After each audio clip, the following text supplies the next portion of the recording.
Hello guys, આજે આપણે બનાવશું ખીર। તો મેં રાઈસ ધોઈને કુકરમાં નાખી લીધા છે। 2 ગ્લાસ આપણે એમાં પાણી નાખશું કુકરમાં। કુકર બંધ કરીને આપણે ગેસ ઉપર રાઈસને ચડવા માટે મૂકી દેશું।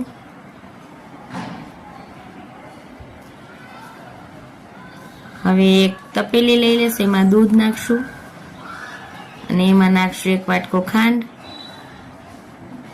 એને આપણે ચલાવી લઈશું ખાંડ ઓગળી જાય ત્યાં સુધી। એમાં નાખશું આપણે એલચી પાવડર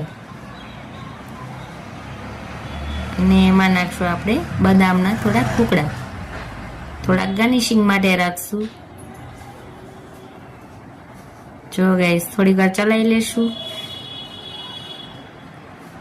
હવે એમાં નાખશું આપણે બનાવેલા રાઈસ। તો આપણી ખીર રેડી છે, સર્વ કરી લઈએ। 2 બાઉલમાં સર્વ કરી લેશું। એમાં નાખશું બદામના ટુકડા। તો મારી ચેનલને સબસ્ક્રાઇબ કરી દેશો ગાઈસ।